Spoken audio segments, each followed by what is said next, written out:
next presenter this afternoon is Tony Medina. In 1991, Tony was a charter member of Rotario Usula and is now a past president of that club. He has served as Assistant District Governor for District 4250. In his club, he is involved in the development of matching grants.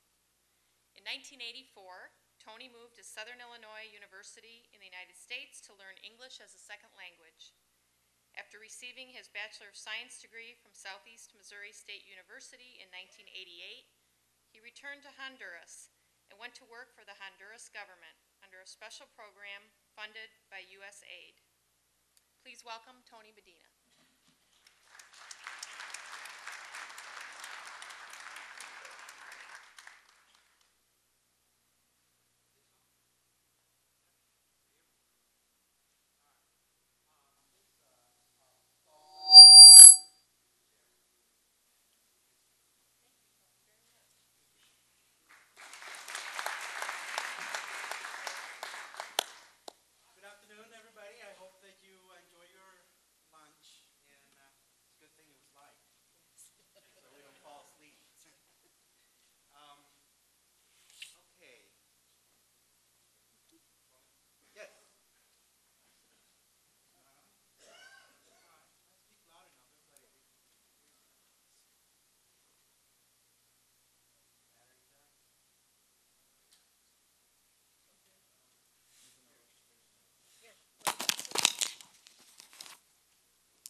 Can you hear me now? All right. Much better. All right. Let me talk about Honduras. Many of you know that we're in Central America, so you can drive down. It's not an island. Honduras, according to the CIA, is slightly larger than Tennessee. It's divided administratively into 18 departments. We have 298 municipalities, 3,000 towns. The climate is warm, okay? It's not like here. A population, 7.5 million people, according to the data from last year. And the growth rate, which is very important, has gone down, 2.09. It used to be like 3.4, so it was really high. Unemployment was still up there, 27.8%. That's not natural unemployment. The GDP per capita, this is according to the CIA, 3,300. I don't know how good of a job they do because the World Bank says something else. They say it's 1,170. Anyway, it's low. Honduras is among the 10 poorest countries in the Western Hemisphere. We produce a lot of agricultural products. You've known Honduras as a banana country, so yes, we do produce a lot of bananas. And our industry, we've become probably the third or second largest exporter to the U.S. in clothing. Now, I found this very interesting. The United Nations Development Program say that people are the real wealth of a nation. And let's compare some data here. The United States is ranked 12, which it was surprising for me. But Honduras is 115. All right? Well, DR is 79. Let's talk about water now. The demand is estimated at 1.8 billion cubic meters. Most of it goes to irrigation. Human consumption is 14%. It comes mainly from superficial resources, rivers, lakes, and whatever. And we use only 2% of that superficial water. The rest is lost. Now, the distribution of water, this is when it becomes interesting. 80% of the population get water in the cities.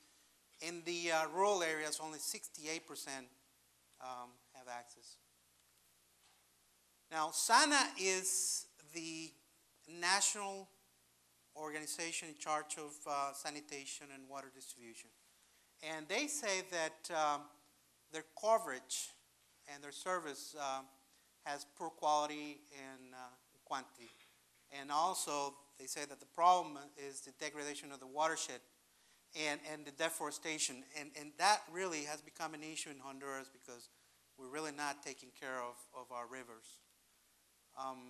Also, people don't understand how important water is and the value of water. And they always complain about, they don't have enough money and all that. The citizens also need to participate a little bit more. So that Sana has pointed out some real important points here. They're also saying that we have a very old legislation that needs to be changed. And obviously we have a very poor distribution infrastructure and terrible shape. There is a group that they call Global Water Partnership that made a study, and they call it the status of national integrated water resources management process in Central America. And I just took a little thing out of that paper on Honduras, and they say some of the most significant constraints in advancement of integrated water resource management in Honduras are, again, institutional weaknesses. The lack of citizen awareness. And this is, again, very similar to what Sana was saying.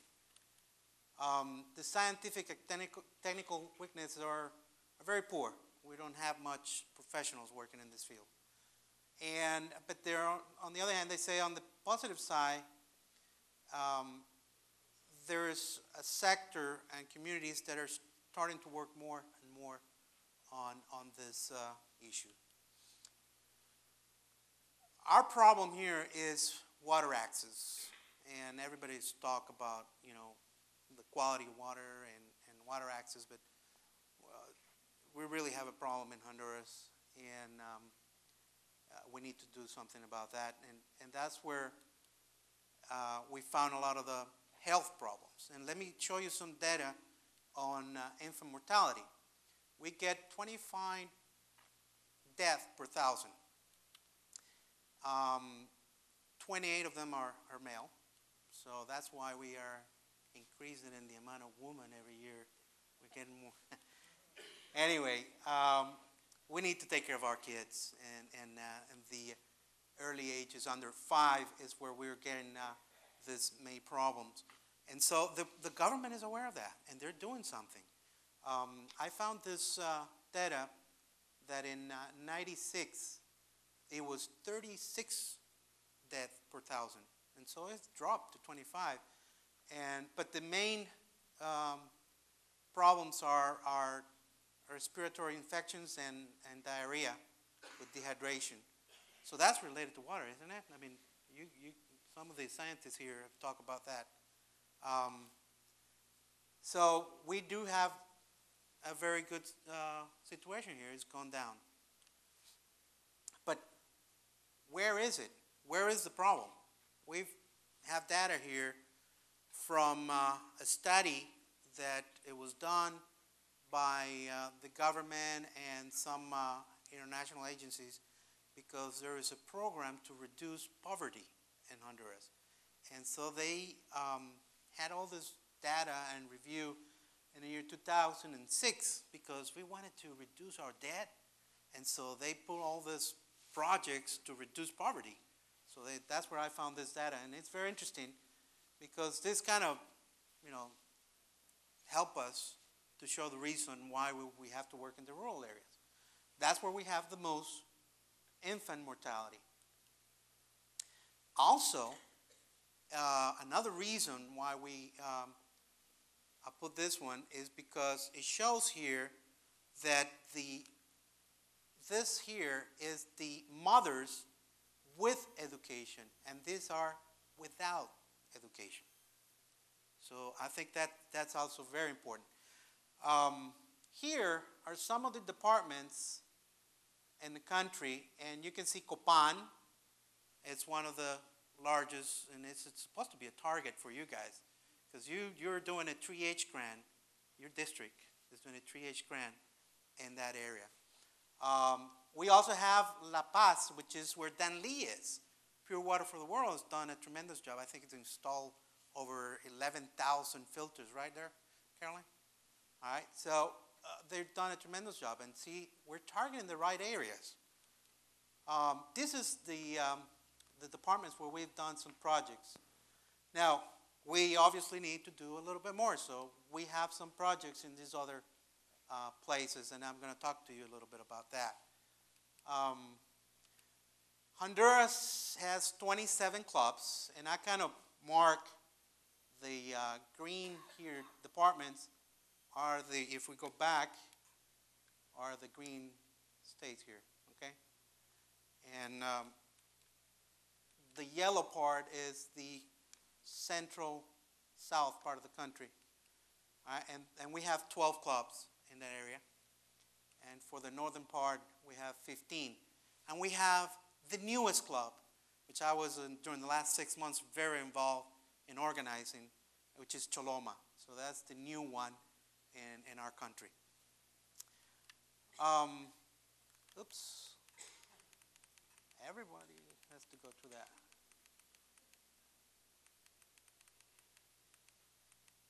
All right. Okay, back on track. All right. As I said, rural areas. There you go.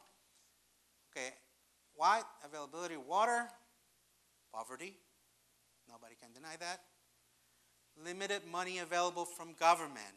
Yes, yes, because the politicians want to take them to the cities, and so it doesn't go to the poor areas. Low education. Remember, the ladies with poor education have higher death rates on newborns. And higher health problems. That's why we want to focus on the rural area.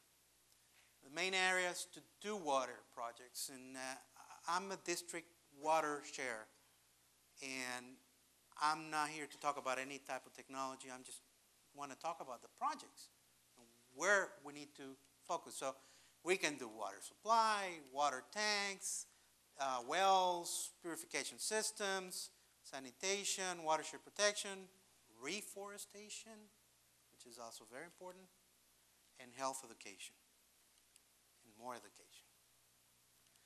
All right. We're always concerned that our small amount of dollars cannot do much help. We're always concerned. We say, well, we only have $500. What do we do with that? You know, we always have $1,000. You know, we can't do much with that. Well, the truth is that small amounts can become part of a large project. And I have here something that I want to share with you. Choloma, which is a new project, I had this project that was going to go, we were going to do it in San Pedro Sula with some clubs from Oregon. And I said, well, Choloma needs to start a project right away, so let's see how it goes. And we put together this project with little quantities. See how many clubs are involved here? We have even clubs from Russia. They're each one are donating $500. So you see how small quantities can become part of a big project? So, this is important because many clubs feel that they cannot get into a big water project. Well, you can be part of a big project, so come on, let's do it. All right, I want to show you now a list of ideas. A lot of people come to me and ask me, well, can you help me to get some money for this and that project? So I want to show you this. This is the protection of a watershed in San Pedro Sula. Rio Blanco is one of the rivers that still has not been contaminated, and so we're still in time to protect it. We had an idea that we probably start right away, which is the creation of environmental centers and put them right next to the schools so that we can also teach the kids and do research and plan for the protection of the watershed. And then we can do the next phase that could be reforestation. We don't have a money value for this yet, but that's something that we're going to be working on. Then my club came up to me before I was coming here and said, Tony, since you're going over there, talk about this project. Maybe we can get some money. And the water tank for Zapotal for 100,000 gallons. And then this is something that we're doing here with you guys in El Merendon. Merendon Mountain provides all the water for the city of San Pedro Sula. San Pedro Sula has around 750,000 people, and most of the water comes from the mountain. So we need to protect it. All right. So we are, in fact, the foundation is sending somebody this week to review our 3H grant. And I remember Carolyn say, Tony, you need to go to work to the mountain because there's so much health problems over there, and we need to provide clean water. So we're going to do the biosand filters, and we're going to do reforestation, jobs to stop, and a few other things. So the whole project is environmental oriented, and we want to provide clean water. And the districts involved in this are 6400, 6290, 5970. I think you guys are familiar with those districts, right? And 6600. And we're still looking for another district if anybody wants to volunteer. 5,000. All right. Choloma has this project. It's also related to water systems.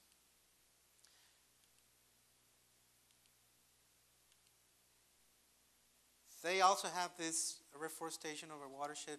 This is a very large project, and I think it could be very rewarding. The municipality and the schools are going to get involved in this, and they're pushing for this project. Santa Barbara sent me an email before I was leaving and said, Tony, see if you can do something here. All right? And they also have a small project that can be done with participation of one or two clubs without going to the matching grant process. This is just to fix some of the distribution lines. And Cihuatepeque, they're some of the clubs that have taken an idea that was presented about a year and a half or 2 years ago, and they have taken 4 or 5 communities. I think we're missing one here. But all these communities, if you see, there's a participation of USAID, Rotary, SANA, and the community. So this is really what we're looking for, the alliance, the participation of everybody. And I want to talk to, I still have a few minutes, okay. USAID is putting $500,000 in the hands of SANA to participate with this project. SANA already has that money in their hands. USAID will provide the overall program management, will provide the financial resources to SANA. They already did that. And will provide the monitoring and approval of the project. And they will prepare the reports. And the community participate with planning, construction, operation, and also they will provide the local labor, the materials, and they also have to have what we call the water boards or Junta de Agua. SANA will provide all this is the implementing agency, and as you know, they'll have to get involved directly with the projects. So what do? Well, we're the money guys. We'll provide the funds, and we will try to channel it through a Rotary club. We have 27 clubs in Honduras, and that's how we want to do it. The local Rotary club will identify the communities they want to work with, and also make that relationship with the international clubs. And open and manage a special local checking account, all the requirements that Rotary International requests from us, and we got to do. And we're going to work very close with SANA and the community to make sure that everything is in place and it's working fine. Now, I want to make, just to close out, one more minute, some suggestions for you guys.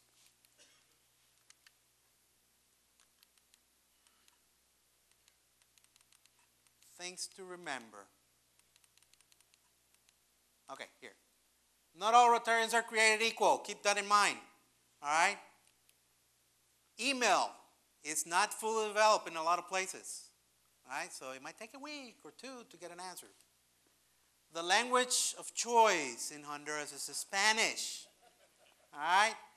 The best results are obtained from friendship and understanding. Keep that in mind. That's what Rotary is all about. Trust and regulation go hand in hand. All right? Reporting is the responsibility of both partners. Don't say, we're going to do that, because then you can get into trouble because who is creating the paperwork is down there. So it's the responsibility of both parties.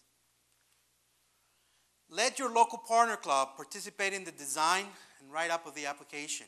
Sometimes, we just send the package application, go ahead and sign it, and the club is like, hey, wait a minute, what are we going to do here, So, hey, let them work on that preparation of the application so they know what they're getting into, and you get better participation during the implementation. Things to remember: the banking system does not operate the same way in that country as it does here. To open an account is much more complicated there. There are additional regulations to control money laundering. Keep that in mind. The communication infrastructure is different from house to house.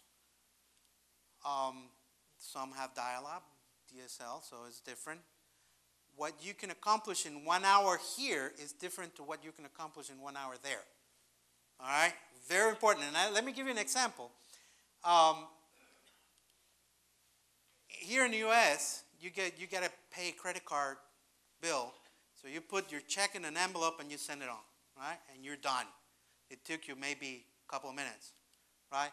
Well, in Honduras, you got to spend a lot of time because you got to go to the bank and pay that bill in the bank. So that will take a long line, and it will take a lot of personal dedication. So you might spend a whole morning or a whole day trying to pay your credit card bill. So it's different. Okay, sustainability, community involvement. Junta de Agua, as I say, is very important. Keep that in mind. Whatever project you do in water, make sure the community has a water committee. Also, make sure that they're approved by the municipality. And if they're going to have a fee to pay, the municipality has to pay that, approve that too. Some things to remember, and this is my last one. For any good idea, there are 3 destroyers looking always for perfection. That's a big destroyer. Why? Well, anything worth doing is worth doing it wrong until we get it right. Isn't that the truth? I mean, let's start. Let's do it. Leaving projects for later on. Hey, the world's not going to disappear. Let's do it later. Well, sometimes it's too late when we finally decide to do it. So, keep that in mind. And also, it's very important to follow up. If you don't follow up, you will not do it. All right? So those 3 things are very important to keep in mind. Thank you very much. I hope that you enjoyed my presentation. And we're going to have some questions here later, right? All right.